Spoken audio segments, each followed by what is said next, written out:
Mga kahuwan, panoorin ang video na ito upang alamin ang pinaka-latest na balita tungkol sa lagay ng panahon at bagyo. Update today.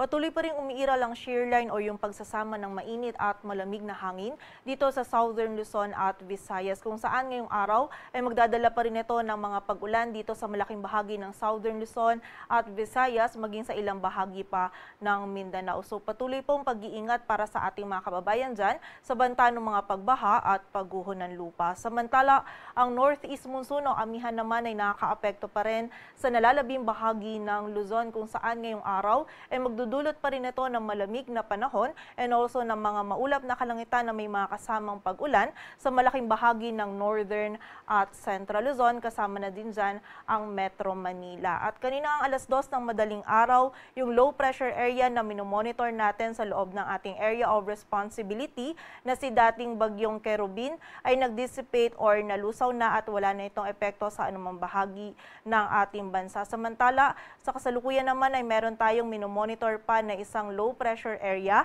sa labas ng ating area of responsibility, kung saan itong LPA na ito ay huling namataan sa layong 1,575 kilometers kanluran ng Mindanao. At ayon sa ating latest analysis ay hindi natin inaalis yung possibility na ito ay ma-develop at maging isang bagyo within the next 24 to 48 hours.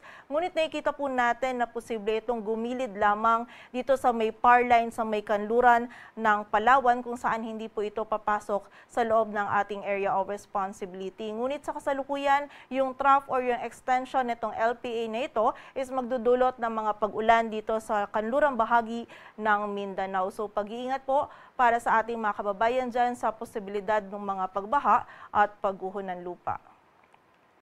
At sa kasalukuyan, dahil nga sa shearline ay meron tayong nakataas pa rin na weather advisory, kung saan meron pa rin tayong mga heavy to intense na mga pag-ulan na mararanasan sa Palawan, Oriental Mindoro, maging sa bahagi din ng Quezon at ng Camarines Norte. Samantala, moderate to heavy naman yung mga pag-ulan sa Occidental Mindoro, maging sa bahagi din ng Antique, Aklan, Capiz, Iloilo, Romblon, Marinduque, sa bahagi ng Laguna, nalalabing bahagi ng Bicol Region, sa Northern Samar, Samar at Eastern Samar. So muli po, pag-iingat para sa ating mga kababayan dyan sa banta pa rin ng mga pagbaha at pagguho ng lupa. Samantala, bukas naman meron pa ring mararanasan ng mga heavy to intense na mga pag-ulan na dulot pa rin ng shearline dito sa bahagi ng Camarines Norte, Camarines Sur, maging sa bahagi din ng Catanduanes. Samantala, moderate to heavy naman sa Palawan, Oriental Mindoro, Marinduque, Quezon, Romblon, maging sa bahagi din ng Aklan,